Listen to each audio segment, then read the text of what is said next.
algo muy semejante a eso, la continuación, y es como en forma de pregunta, si Yeshua perdonó realmente todos los pecados. Yeshua realmente perdonó todos los pecados en forma de pregunta. Y es que lo importante de todo esto es que nosotros podamos salir de la teología que hasta hoy en día llevamos, que en su mayoría es una teología cristiana, una teología sacada del cristianismo. Y lo importante es que nosotros podamos salir de esa teología a una verdad más clara, a una verdad más escritural y poder entender realmente lo que la Escritura nos dice de nuestro Mesías. Amén. Entonces vamos a ver si realmente Yeshua perdonó todos los pecados o qué tipo de pecados perdonó nuestro Mesías.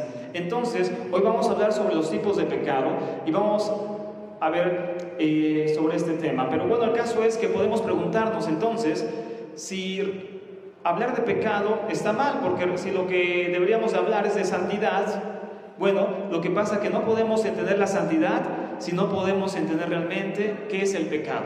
No podemos entender si vivimos o no en santidad si no entendemos antes qué es el pecado. El pecado debe ser entendido para poder entender el otro punto importante, que es la santidad. Es como cuando hablamos del mundo espiritual.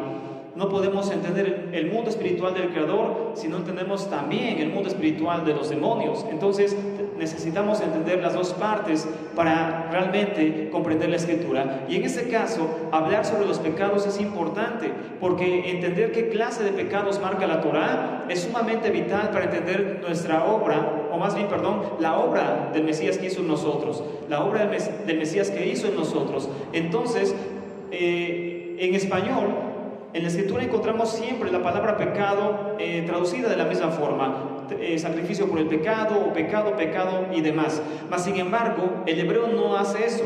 La Escritura original, la Escritura en hebreo, no usa la misma palabra para referirse a las transgresiones que nosotros podemos cometer como seres humanos. La Torá no le llama de la misma forma a todas las transgresiones, y hay nombres específicos para cada transgresión, y eso es lo que vamos a estudiar en esta noche. Recordamos una cita de Shaul en Romanos 7, verso 7, donde dice que yo no conocía el pecado si no fuera por la Torá, porque tampoco hubiera sabido qué es codicia si la Torá dijera no codiciarás. ¿Qué quiere decir Shaul? Como lo sabemos, él está diciendo que la única forma de entender qué es pecado es por medio de la Escritura. Si nosotros no entendemos la Torá, no podemos tampoco entender qué es pecado, y por ende no podemos entender la obra del Mashiach. Por eso el tema de esta tarde se titula ¿realmente Mashiach perdonó todos los pecados? ¿Realmente Mashiach o el sacrificio de Yeshua borró todos los pecados existentes? Vamos a estudiar esto en esta tarde, si el Creador lo permite. Bueno, debemos entender que solamente estudiando las leyes de los sacrificios podemos entender el propósito del Mashiach y su propósito en la vida del hombre. Solamente eso lo comenzamos la semana pasada, entendiendo la importancia de los sacrificios del templo, podemos entender la misión del Mesías y su propósito para con el hombre. La teología moderna difiere sobre qué pasa con el alma del hombre después del pecado. Es decir, los teólogos modernos discuten entre ellos para saber realmente qué pasa con el alma del hombre cuando peca, en pocas palabras. Hay quienes dicen que el hombre no puede perder la salvación, haga lo que haga después de conocer al Mashiach. Es decir, que el hombre puede venir al Mesías y comete algún pecado de cierta clase y no va a pasar nada, porque salvo, siempre salvo. Tienen esa frase en una rama de la teología: salvo, siempre salvo. Es decir, que el hombre no pierde su salvación ya al conocer al Mashiach, y no puede pasar nada en su vida después de conocer al Mashiach, haga lo que haga. Hay otro número de personas, aunque en menor grado, que piensan que la salvación sí se pierde, y la salvación se pierde ante la mínima falta. Es decir, que el hombre puede perder la salvación con cualquier falta que cometa, por mínima que sea, el hombre perderá su salvación. Pero ¿qué versión es la real? ¿O qué versión nosotros debemos de tomar como creyentes en el Mesías? O más bien, ni una de las dos será correcta. ¿Qué es lo que realmente dice la Escritura a esto? Para comprenderlo, debemos entender a Jim que la Escritura tanto antes del Mashiach como después del Mesías nos habla citas al respecto de las dos cosas. Es decir, hay citas que nos dicen que la salvación sí se puede perder, y hay citas que nos dicen que la salvación no se pierde. O sea, hay citas que podemos encontrar tanto de una cosa como de otra. Pero ¿cuál es la correcta según la Torá? Vamos rápidamente al libro de Hebreos, capítulo 10, verso 26.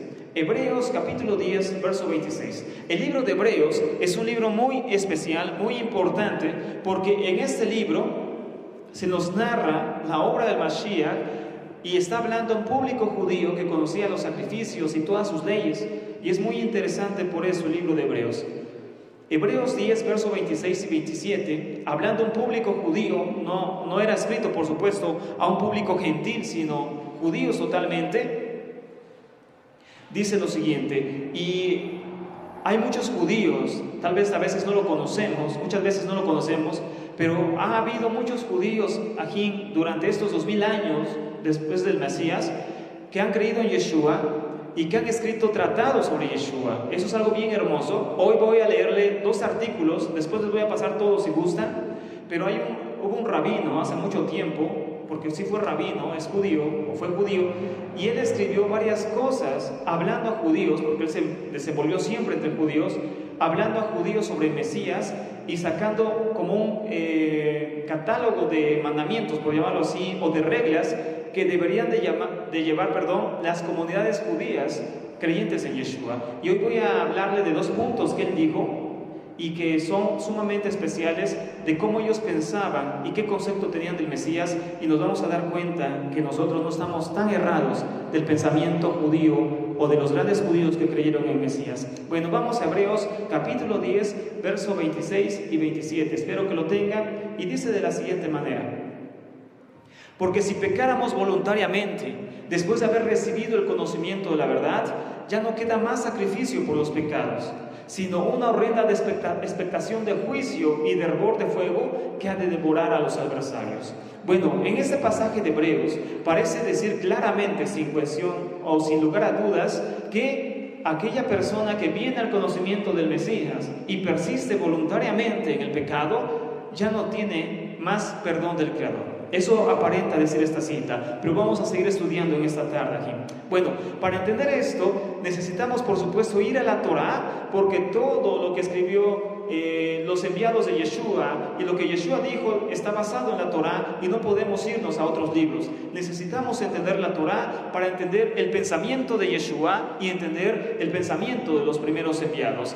Entonces, Mashiach no vino a reemplazar el sacerdocio levítico como muchos creen, sino a complementarlo.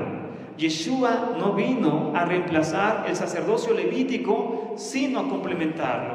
Porque esto también se enseña muchas veces, que el sacerdocio levítico ha quedado anulado, cuando eso no es verdad. Si el Creador lo permite, en las próximas clases veremos el punto sobre Melquisedec, o en hebreo Malquisedec.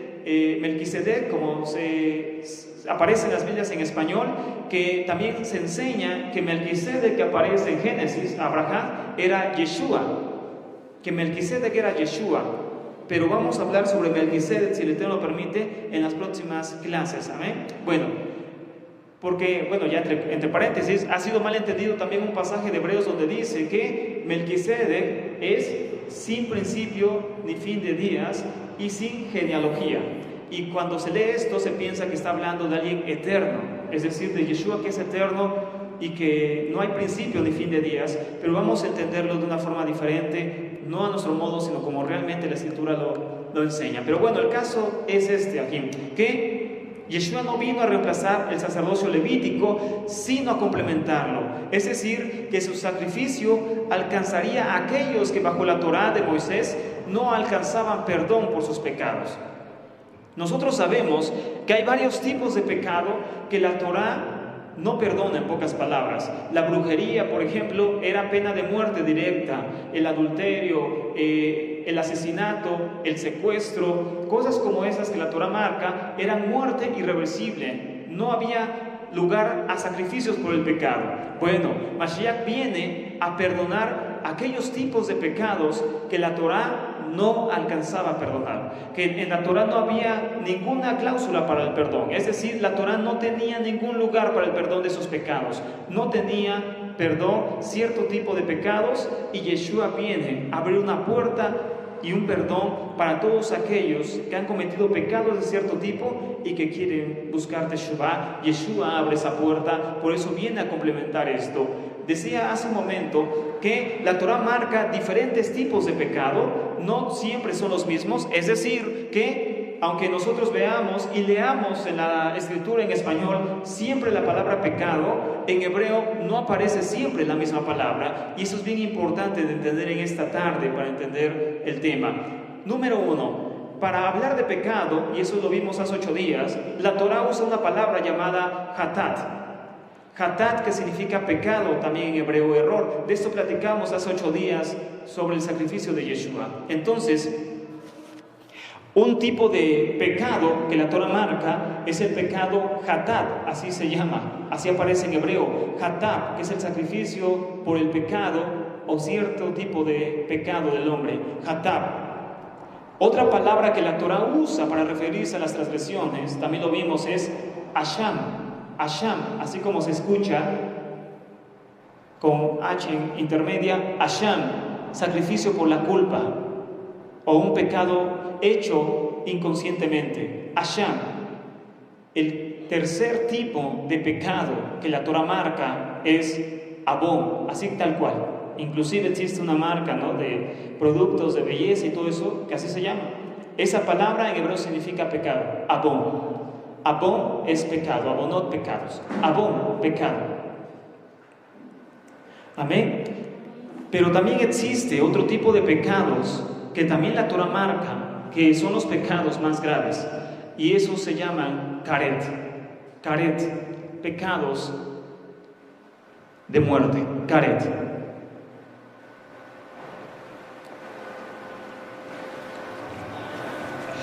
¿Y dónde aparecen este tipo de pecados? ¿O qué es lo que lleva a este tipo de pecado que es el más grave? Vamos rápidamente al libro de Números, capítulo 15, verso 30, para poder verlo directamente en la escritura. Números, capítulo 15, verso 30. En Números, capítulo 15, verso 30, inclusive desde antes, desde el verso 25, vamos a leer para que se entienda, está hablando de los sacrificios por el pecado, de los que vimos hace un momento, del sacrificio hatat, del sacrificio asham, de abón, del pecado, pero también después nos muestra otro tipo de pecados muy diferentes a los demás, los sacrificios, el pecado karet. Entonces, Números capítulo 15, verso 25 en adelante, dice lo siguiente. Números 15, verso 25 en adelante, dice de la siguiente manera aquí: y el Cohen hará expiación por toda la congregación de los hijos de Israel, y les será perdonado, porque yerro es. Y ellos traerán sus ofrendas, ofrenda encendida a Adonai, y sus expiaciones delante del Eterno por sus pecados, por sus yerros. Y será perdonada a toda la congregación de los hijos de Israel, y al extranjero que mora entre ellos, por cuanto es yerro de todo el pueblo. Si una persona pecare por yerro, ofrecerá una cabra de 1 año para expiación, y el Cohen hará expiación por la persona que haya pecado por yerro. Asham, ese es el pecado, el sacrificio Asham. Cuando pecare por yerro delante del Eterno, la reconciliará y le será perdonado. Entonces, hasta acá está hablando la escritura de pecados que tienen perdón y sacrificios que llevan al perdón del hombre. Pero desde el verso 29 nos empieza a narrar algo diferente. El nacido entre los hijos de Israel y el extranjero que habitara entre ellos, una misma Torah tendrán para el que hiciere algo por yerro. Mas la persona que hiciere algo con soberbia, así el natural como el extranjero, ultraja a Adonai, esa persona será cortada en medio de su pueblo, por cuanto tuvo en poco la palabra de Adonai y menospreció su mandamiento. Enteramente será cortada esa persona, su iniquidad caerá sobre ella. Y la palabra que aparece, donde en español dice cortada, es la palabra karet. Así dice el hebreo, karet, será cortada. La palabra karet en hebreo significa cortar, o inclusive, algo fuerte, significa hacer pedazos. Significa cortar o hacer pedazos la palabra karet en hebreo, la palabra que aparece en estos versos de la Torah. Bueno, el punto importante aquí de entender es aquí. Este pecado, o más bien esta acción, es la más delicada en toda la Torah. Si nos damos cuenta, arriba, en el mismo número, capítulo 15 de Números, está hablando de yerros, de pecados que el hombre puede cometer, y que entonces habrían ciertas reglas las cuales el hombre debería de seguir para ser perdonado. Entonces el hombre comete ciertas cosas, llevaría su animalito y entonces el hombre sería perdonado. Mas sin embargo, en el verso 30 y 31 dice que hay un tipo de iniquidad que el Eterno no tiene perdón para esa persona. Es decir, no hay sacrificio por el pecado, sino todo lo contrario es karet. La persona será cortada de su pueblo. Y el hebreo dice karet, que significa cortar o hacer pedazos. Bueno, en ese mismo capítulo, lo vamos a leer a continuación, hay un ejemplo de lo que es un pecado de karet.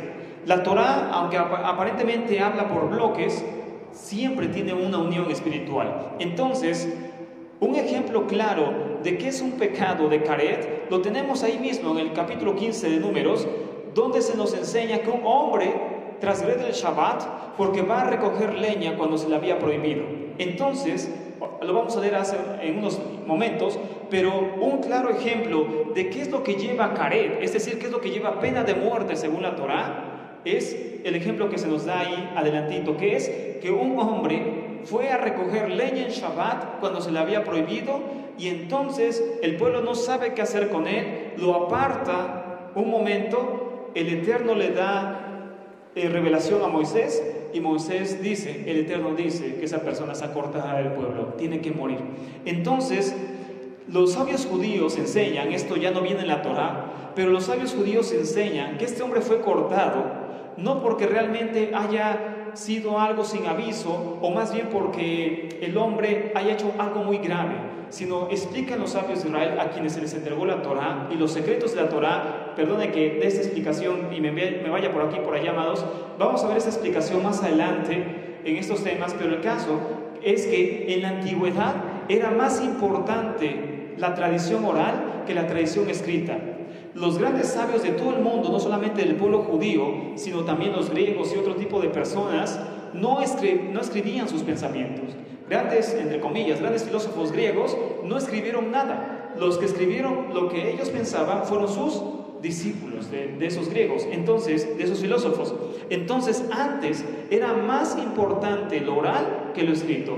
Cuando pasa lo escrito, entonces por supuesto precede o tiene más importancia que lo oral, pero esto tenía ciertas deficiencias. Pero el caso es este, amados, que los sabios de Israel enseñan por tradición que el problema de esta persona que fue muerta aquí en Números 15 fue que él había sido advertido ya 3 veces de que no hiciera eso en Shabbat. Es decir, que este hombre no había ido directamente y se le cortó a la primera, sino que ellos dicen que se le había advertido 3 veces al hombre que no hiciera eso en Shabbat, que no fuera a recoger leña para prender fuego en Shabbat, pero no hizo caso omiso de lo que se le dijo, hasta que el Moisés pidió dirección del Eterno y el Eterno dijo, tiene que ser cortado del pueblo.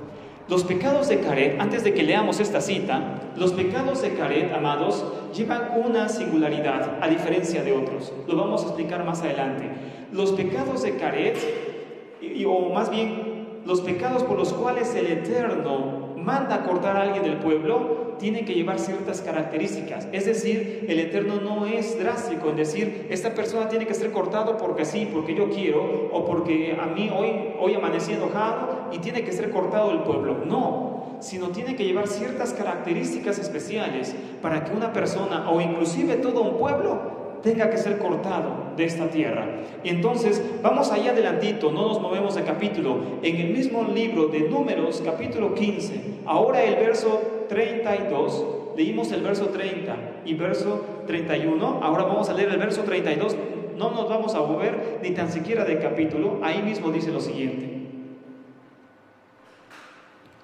Verso 32 de Números 15 dice, estando los hijos de Israel en el desierto, hallaron a un hombre que recogía leña en el día de Shabbat.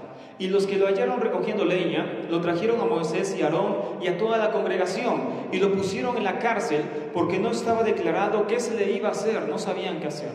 Y el Eterno dijo a Moisés, irrevisiblemente muera aquel hombre, apedréalo toda la congregación del campamento. Entonces lo sacó la congregación fuera del campamento, y lo apedrearon, y murió como Adonai mandó a Moisés. Si nos damos cuenta, este mismo libro de Números, o este capítulo de Números, nos va dando varias pautas. La primera, como ya leímos arriba, habla de pecados que son perdonables. Es decir, si una persona o si todo el pueblo comete algún yerro, tiene que hacer ciertas cosas para que sea perdonado. Después nos dice, pero si el hombre hace eso y esto, no será perdonado. E inmediatamente nos da este ejemplo sobre la leña en Shabbat. Un hombre hizo tales cosas y fue cortado del pueblo. Todo tiene una sincronía, aunque en apariencia no lo tenga, en primera apariencia sí la tiene en lo espiritual. Todo lleva un proceso, es decir, desde los pecados que se perdona hasta el pecado que es caret, pecado de muerte. El pecado de caret no tiene ofrenda que repare su daño, ni tampoco ofrenda que transfiera el pecado cometido. La ofrenda de caret no tiene ofrenda, es decir, no tiene forma de ser perdonado. No hay forma de ser perdonado el pecado de caret. El pecado de caret, por eso, siempre está ligado con la muerte del individuo que lo practica. Y entonces, borrada será su parte del mundo venidero. En sí, eso es lo fuerte del pecado de caret. El pecado de caret quita la posibilidad de que la persona resucite en los muertos y herede el mundo venidero. Eso es la gravedad de caret. Entonces, quita toda posibilidad de tener una parte en el mundo venidero. Cuando se decreta la muerte de una persona en la Torá, es entonces ya porque ha rebasado el límite de la compasión divina. Cuando el Eterno decreta ya la muerte de una persona en la Torá o una nación, es porque ya ha rebasado el límite de la compasión divina. Esto se hace cuando la maldad ya es mucha y puede contaminar y arrastrar a otros hacia ese mal. Por eso el Eterno no ve otra solución más que ser cortado de entre su pueblo, es decir, que no tenga ya ninguna heredad en el mundo venidero. Pero esto pasa, les decía, no porque realmente el hombre haya cometido algo muy grave, sino, como hoy estudiaremos, porque el hombre ya no tiene ninguna intención de apartarse de su iniquidad. Y por lo tanto, lo que está haciendo va a arrastrar a la demás gente a cometer los mismos pecados, y por eso tiene que ser cortado. Un claro ejemplo de esto es, por ejemplo, Sodoma y Gomorra. ¿Por qué el Eterno cortó de tajo a Sodoma y Gomorra y no lo hizo con Nínive, por ejemplo? Porque la gente ya no tenía ninguna intención de arrepentirse, y todos esos pecados de Sodoma y Gomorra estaban contaminando a todas las naciones que estaban cerca de ellos, estaban arrastrando la misma iniquidad y a la misma destrucción, y por eso el Eterno decide cortar, caret, destruir a esas personas. Ya no hay más opción, la última opción es destruir todo ese mal que ahí estaba en esos pueblos. Amados, a mí me gustaría dejarlo ya esta semana, pero tal vez sea hasta la próxima. Vamos a hablar sobre algo que está ya muy latente en nuestros días y que es sumamente delicado. Se le conoce como la ideología de género. La ideología de género, o LGB no sé qué tanto, LGBT y no sé qué tantas cosas, eso es algo terrible. El caso es que la ideología de género es algo que está destruyendo a las sociedades modernas. Donde se implanta esta ideología, lleva como rasgo principal la destrucción de esa sociedad. Vamos a hablar de eso porque es algo muy delicado, que la Torá también habla de eso. Pero el caso es que Sodoma y Gomorra fueron destruidos por eso, porque ya no había opción al arrepentimiento y sus pecados estaban arrastrando a otras personas a la misma destrucción. Los pueblos de Canaán también tenían el mismo problema y por eso fueron exterminados. Es decir, ya no hay más opción de arrepentimiento. Su maldad no solamente no quiere ser quitada. Cuando nosotros empezamos, de hecho lo vamos a leer ahorita, el servicio, leímos el Salmo 36. Y el Salmo 36 habla precisamente de esto, de caret. ¿Por qué? Porque el Salmo 36 nos dice que llega el momento en que la persona se aparta del Creador y ya no quiere más el temor al Eterno. El Salmo 36, se los voy a leer desde el verso 1, dice, lo leímos hace un momento, dice: la iniquidad del impío me dice el corazón, no hay temor de Elohim delante de sus ojos. Se lisonjea, por tanto, en sus propios ojos, de que su iniquidad no será hallada y aborrecida. Las palabras de su boca son iniquidad y fraude, ha dejado de ser cuerdo y de hacer el bien. Medita maldad sobre su cama, está en camino no bueno, el mal no aborrece. Este tipo de comportamiento es el que provoca, a fin de cuentas, el pecado de Caret, el pecado de ser cortado del pueblo. ¿Por qué? Porque la persona ya no aborrece el mal, como dice el Salmo, ya no se aparta. Vimos hace 8 días que el Eterno sí perdona pecados, pero ¿de qué tipo? Bueno, los pecados que se cometen en ignorancia, los que se cometen por error y los que se cometen por debilidad. Es decir, cuando el hombre es tentado por no estar orando al Eterno, es tentado y cae, es debilidad, pero puede tener esa oportunidad de hacer teshuvah.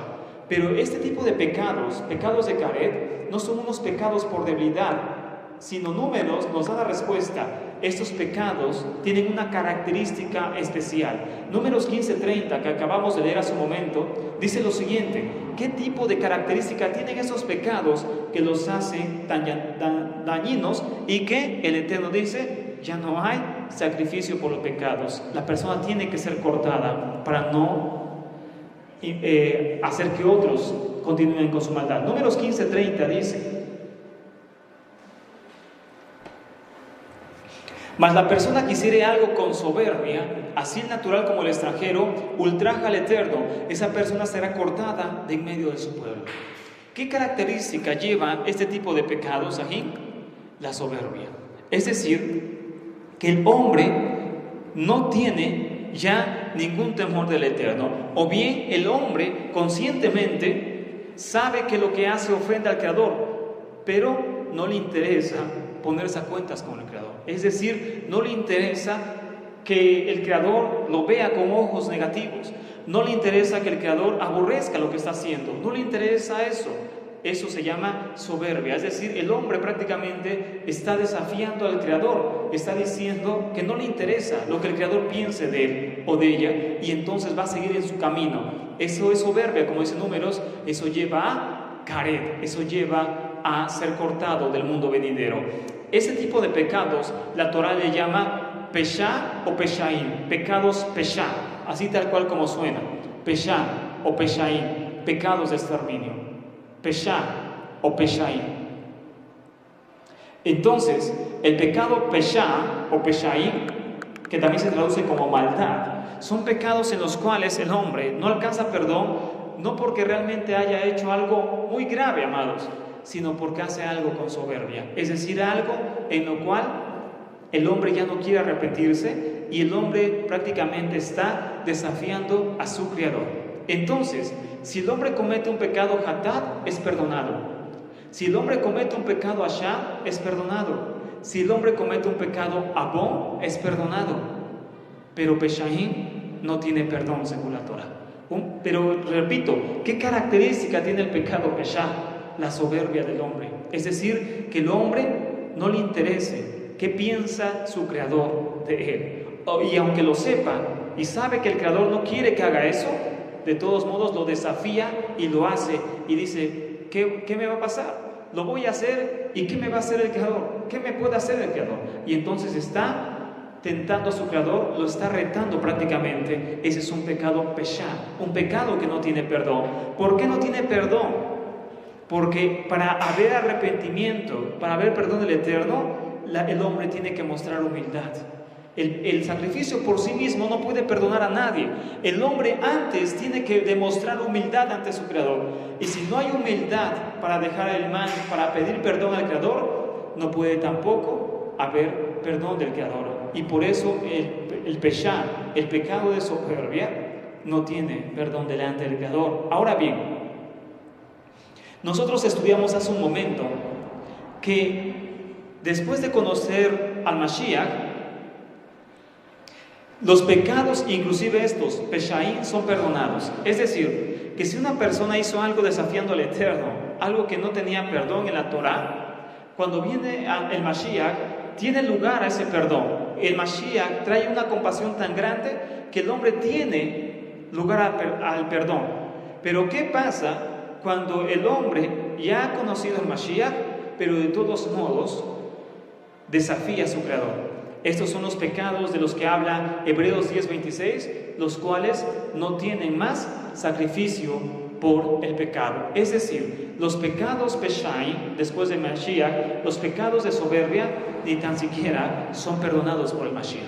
No existe sacrificio. El Mashiach Es decir, amados, por eso estudiamos hace 8 días los sacrificios, que el sacrificio por sí mismo no puede hacer limpio a la persona. El sacrificio por sí mismo no va a limpiar a la persona. La persona tiene que humillarse delante de su Creador, y es entonces cuando toma realmente poder el sacrificio. Pero si la persona no se humilla ante su Creador, no puede tener lugar el sacrificio o valor, por decirlo así, aunque sea el del Mashiach, no puede tener propósito. Por otra parte también debemos entender que es real que el hombre de una u otra forma puede fallar al Creador. Nosotros como seres humanos estamos constantemente propensos en fallar al Creador, al Eterno, pero siempre y cuando no sea un pecado de desafío al Creador, es decir, un pecado peshá.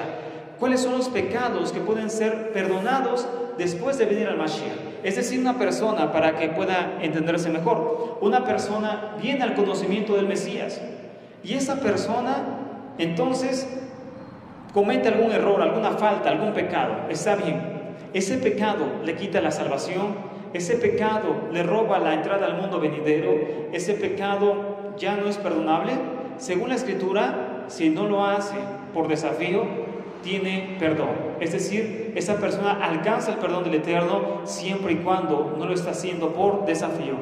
Vamos a la primera carta de Juan, capítulo 2, verso 1. Esto es importante entenderlo porque, repito, hay ciertas teologías que enseñan que el hombre por cualquier falta se pierde. Cualquier falta que cometa es sinónimo de perder la salvación, pero eso tampoco enseña la Escritura. Los pecados que no tienen perdón después del Mashiach son los peshaí, los pecados hechos con toda premeditación, pero también con todo desafío a nuestro Creador. Es decir, que el hombre lo haga y no le interese si el Creador está de acuerdo o no, o bien si el Creador lo mira con buenos ojos o no. Simplemente lo va a hacer como el hombre que recoge leña en Shabbat. Es decir, ya se lo había advertido y sabía que no lo tenía que hacer porque el Creador se lo había dicho. Mas sin embargo dijo, no me interesa, yo lo voy a hacer porque quiero hacerlo. Acabó siendo cortado del pueblo. Primera de Juan, capítulo 2, verso 1 al 3, dice lo siguiente.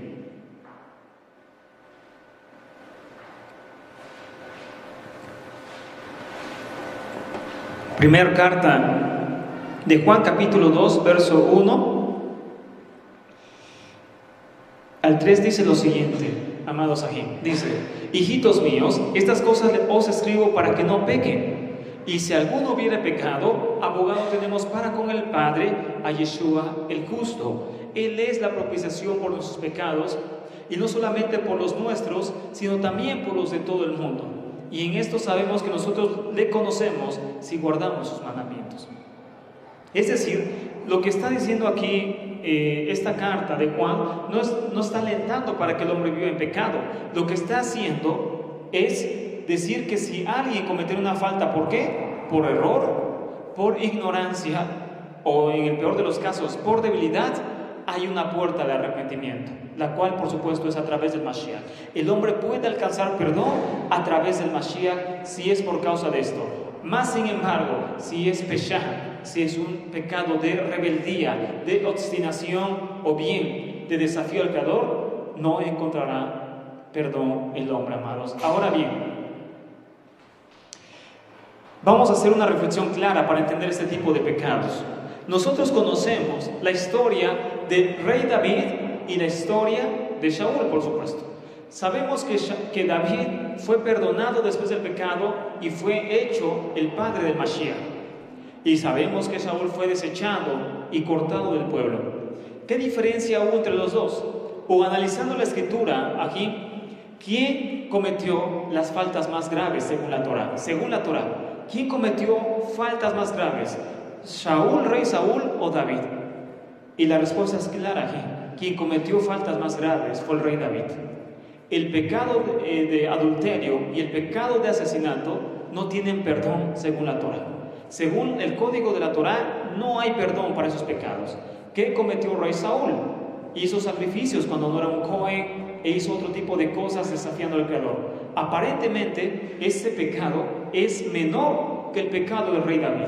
Es decir, Saúl no asesinó por asesinar, y Saúl tampoco cometió adulterio, uno de los grandes pecados de la Torá. Entonces, ¿por qué Saúl fue desechado y rey David siguió adelante y fue padre del Mashiach? Porque uno lo cometió por debilidad y el otro lo cometió con desafío. Saúl fue desechado porque desafió al Creador y David prefirió humillarse ante su Creador para ser perdonado. Esa fue la gran diferencia entre vida y muerte. Esa es, en resumen, aquí la diferencia entre pecados perdonables y pecados sin perdón. Pecados de caret, pecados donde ya no hay lugar al perdón. ¿Por qué? Todo depende de la actitud de la persona. Por eso es más importante la intención que la misma acción. Es decir, más grave a veces es la intención de la persona que la misma acción de la persona. El pecado peshá, el pecado que a una persona le puede robar la entrada al mundo venidero, no es exactamente el pecado más grave, sino con qué intención esté realizando ese pecado. Es decir, si lo está haciendo con desafío, es seguro que pierda su entrada al mundo venidero. Y si lo está haciendo, pero no con maldad, por decirlo así, por debilidad, por error, por ignorancia, puede alcanzar perdón a través de la sangre de nuestro Mesías Yeshua. Entonces, por eso es importante entender estos dos puntos. ¿Cuál es el pecado de muerte? ¿Cuál es realmente el pecado que nos quita la entrada al mundo venidero? El pecado que nos quita la entrada al mundo venidero es el pecado que se hace con desafío y soberbia al Creador, amados. El cual dice: Abba, no me interesa lo que tú pienses, yo haré lo que yo quiero hacer. Yo haré lo que yo pienso que debo de hacer, yo me guiaré por mis propios caminos. Es decir, el mundo así actúa. El mundo dice, y lo hace por ignorancia, por supuesto, ignorancia de los mandamientos del Creador, dice: bueno, solamente hay que hacer lo que es correcto o lo que es bueno a nuestros ojos, lo que no ofenda a mi prójimo, etc. El caso es vivir como a mí me parezca que es lo correcto. Y el concepto del eterno, el concepto de Elohim que el mundo tiene, es un concepto conforme a sus propios ojos. De hecho, estaba estudiando ese tema que después lo vamos a ver sobre la ideología de género, y estaban unas personas debatiendo sobre ese punto y pasaban unos homosexuales diciendo que ellos viven bien, que ellos no le hacen daño al mundo y que el concepto que ellos tienen de Dios, del Eterno, es que están bien. ¿Por qué? Pues porque el Eterno es un Dios de amor y todo está bien lo que hacen y no hay problema en eso. El concepto que tienen del Eterno es el que a ellos les place, es decir, el que a ellos les conviene, en pocas palabras. El concepto del Eterno no es el que les demanda algo, es el que a mí me conviene tener. ¿Qué concepto tengo del Eterno? Pues me conviene creer que el Eterno solapa todo lo que yo hago, me conviene creer que el Eterno me va a perdonar, haga lo que yo haga, me conviene creer que el Eterno me deja hacer lo que yo pienso, y eso está mal, amados. O el concepto del Eterno es decir, no, yo sé que Él me pide obediencia. Por eso dice eso en la carta de Juan: hay perdón para los pecados, mas sin embargo necesitas guardar sus mandamientos. Es decir, el hombre necesita esforzarse para hacer lo que el Eterno manda. No basta decir, yo creo en el Eterno y sé que Él es compasión y puedo hacer lo que a mí me plazca. No, amados, se trata de obediencia, de luchar por la salvación, de hacer tal vez no todo lo que nos gusta, pero sí que hacer lo que es más importante para nuestra vida. Y la obediencia no es fácil, amados. La mayoría, esto pasa, miren qué terrible es este pecado de caret, de exterminio. Porque podemos pensar, alguien que no teme para nada al Eterno, pero no, aquí. Muchas personas que dejan al Eterno, lo dejan porque han sido ya decretadas en el cielo caret. Es decir, su alma es apartada del Eterno. El alma pierde toda comunión con el Eterno y ya no sienten ninguna necesidad del Creador. Eso es caret, es muerte espiritual, en pocas palabras. Más que la muerte física, es muerte espiritual. Y muchas personas, diciéndose creyentes, amados, lo he visto durante mucho tiempo, hacen lo que no les afecta en su vida. Es decir, voy a hacer lo que a mí no me afecte en mi vida. Voy a hacer lo que no me afecte en mis planes. Voy a hacer lo que no me afecte en mi economía. Voy a hacer lo que no me afecte en mi vida cotidiana. Todo eso voy a hacer y solamente, o más bien, voy a hacer solamente lo que no afecte en ninguna área de mi vida. Lo que afecte, no, eso no lo hago. De ahí ya le busco otra explicación. Es decir, hay una persona que no se quiere vestir con recato. Lo hemos visto muchas veces. No se quiere vestir con recato, sabiendo que el Eterno le manda a vestirse con recato, pero no lo quiere hacer. Y el pretexto que pone es que el Eterno la entiende. El Eterno, pues es perdón. El Eterno sabe que lo importante es el corazón, que es el pretexto que pone. Lo importante es el corazón y puedo vestirme como yo quiera. Cuando el Eterno demanda recato, entonces la persona hace hasta donde no le afecte en su vida.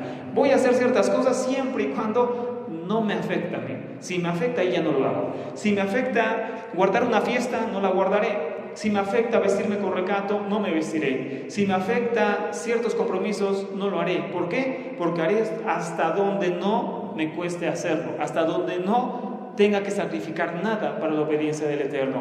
Esa fe, amados, es muerta. Esa fe no sirve.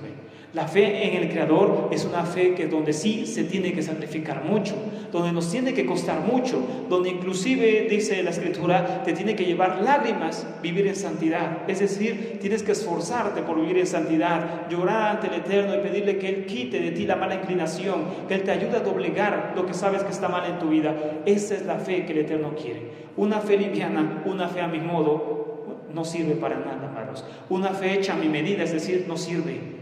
Nosotros hacemos cosas a la medida, ropa a la medida, una gorra a la medida, una kipá a la medida, pero eso es otra cosa. La fe no es a mi medida, es decir, no la puedo llevar a lo que a mí me convenga, lo que a mí me plazca, lo que yo quiera hacer y lo que no quiero hacer, pues entonces ya simplemente no lo hago porque el Eterno es compasión y me entiende. No, amados. Eso no existe la fe a mi conveniencia, ni existe la fe a mi medida, porque entonces no es fe. La fe nos debe de costar, amados, inclusive lágrimas para guardar bien la santidad, la Torá. Nos tiene que llevar mucho esfuerzo, muchos trabajos. Eso conlleva la fe. Por eso hemos dicho también, si no me está costando seguir al Eterno, hay algo mal en mi vida. Si no tengo un trabajo, es decir, un esfuerzo, un sacrificio, una lucha, algo está mal en mi vida, porque siempre tiene que haber una lucha. Tendremos una lucha hasta el último día que estemos en esta tierra. Hasta el último día tendremos una lucha que tendremos que llevar, que tendremos que pelear hasta el último día de nuestra vida. No hay una vida fácil. Si llevamos una vida fácil a mi conveniencia, entonces, amados, no es vida. No estamos llevando realmente la vida que el Eterno quiere. Ahora bien, les voy a leer dos pensamientos muy cortitos de este maestro de Torah que les comento, que vivió hace mucho tiempo y fue creyendo en Yeshua como Mesías. Y él escribió un tratado dentro de las comunidades judías de Europa, donde decía qué se debería de hacer en las comunidades creyentes en Yeshua. Y él hizo un tratado donde resume cuál es la fe en Yeshua. Es algo bien interesante. Y en ese tratado, en el capítulo 14 y 15, habla sobre el pecado después de conocer a Yeshua. Es muy interesante. Escuchen, lo que voy a leer es el pensamiento de un rabino muy importante en la comunidad judía de Europa, que creía, por supuesto, en Yeshua. Y dice lo siguiente sobre este tipo de pecados, karet y pecados perdonables. Dice lo siguiente: fue intermediación secreta de Elohim, su voluntad, antes de la fundación del mundo, de escoger a aquellos que escogieron a Yeshua. Es decir, los que han escogido a Yeshua fueron escogidos por el Eterno antes de la fundación de este mundo, para salvarlos de la maldición y del juicio, y para llevarlos a través del Mesías a la salvación eterna. Para aquellos a quienes esta gran bondad Elohim les otorgó, son aquellos que son llamados por su Espíritu a su debido tiempo. Es decir, algo bien interesante pasa acá, amados. El que va a creer en Yeshua va a venir, pase lo que pase, sin intervención humana inclusive. Es decir, que alguien que realmente va a creer en Yeshua no necesitará ser llamado por otro ser humano. El mismo Elohim lo va a llamar a su tiempo y a sus modos. No digo que esté mal compartir material, no digo que esté mal el evangelizar, como le llamamos, pero creemos ahora, amados, que realmente el que va a hacer ese trabajo es el Eterno, a través de la oración.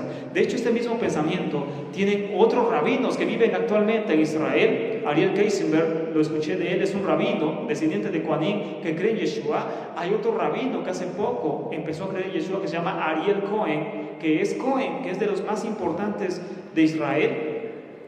Y ellos dicen esto: nosotros no salimos a predicar a las calles, decía Ariel Geisler, no salimos a predicar a las calles porque creemos que si nosotros oramos en nuestras comunidades, ellos son creyentes en Yeshua, oramos en nuestras comunidades, ayunamos y hacemos lo correcto, Él va a mandar a sus escogidos. Ellos creen en eso, amados, y eso tiene bastante lógica, que Él mandará a sus escogidos. Sus escogidos no podrán ser engañados y sus escogidos llegarán tarde que temprano a sus benditos pies. Seguimos. Ellos también escuchan la invitación por la gracia.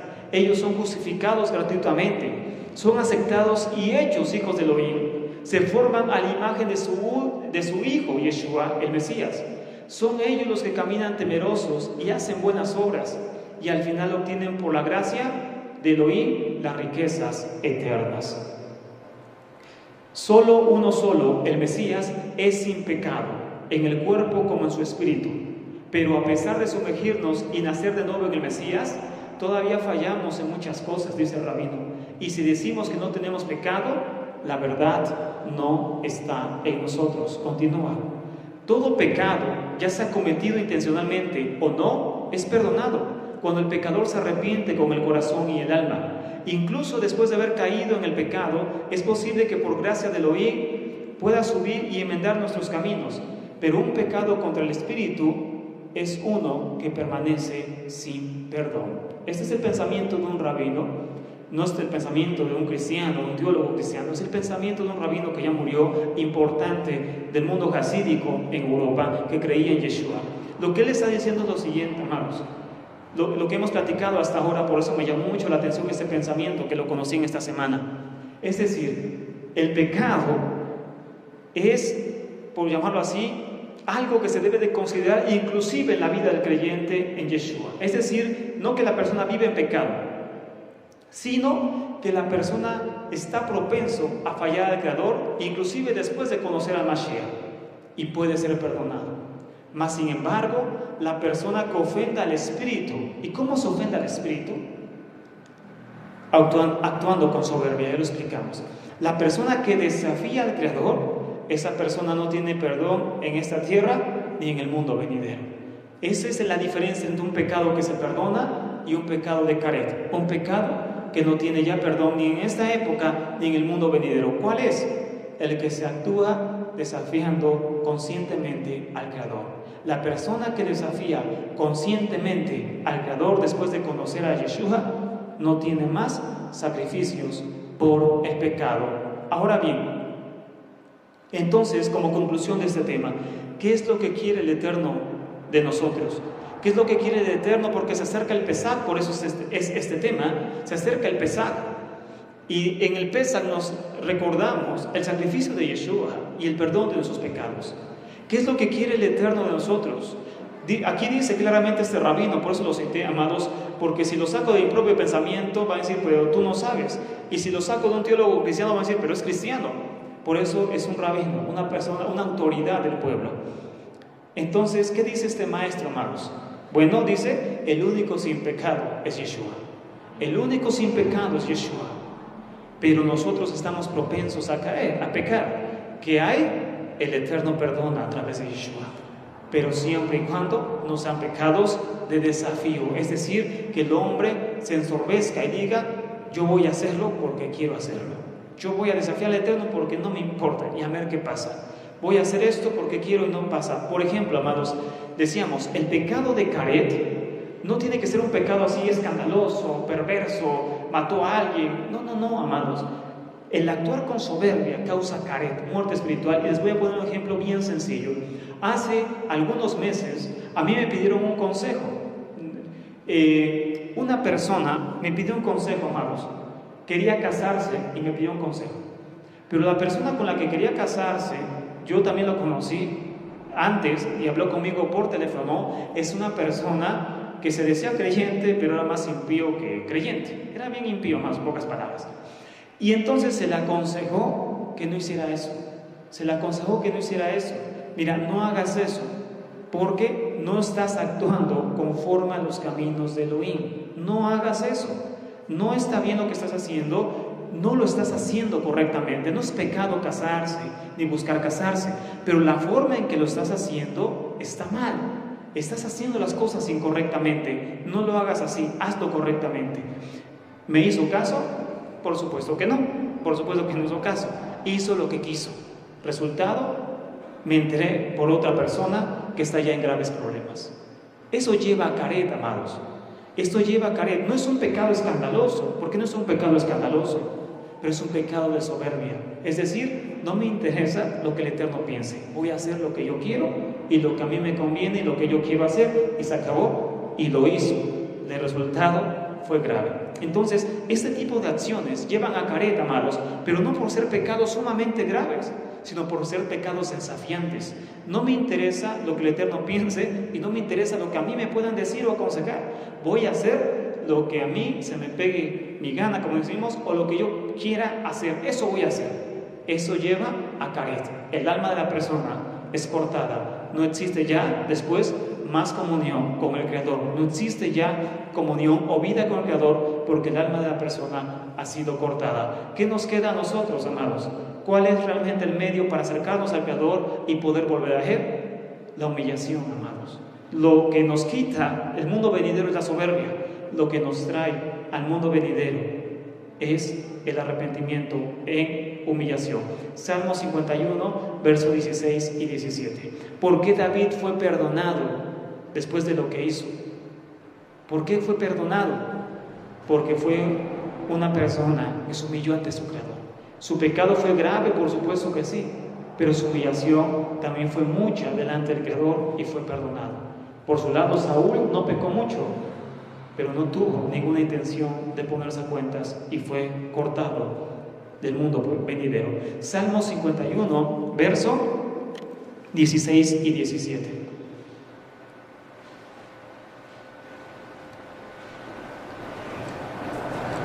Salmo 51, versos 16 y 17, dice lo siguiente, amados. Porque no quieres sacrificio, que yo lo daría. No quieres holocausto. Los sacrificios de Elohim son el espíritu quebrantado. Al corazón contrito y humillado no despreciarás tú, oh Elohim. Es una cita muy conocida, pero una cita que nos dice la verdad espiritual de todas las cosas. La soberbia nos aparta del Creador. La humillación nos acerca al Padre Celestial. Ese camino es el que el Creador quiere que escojamos y el que nos llevará a la vida eterna en Yeshua, nuestro Mesías, amados. Amén. Hasta acá el tema de esta tarde, entonces, aquí. Y vamos a ponernos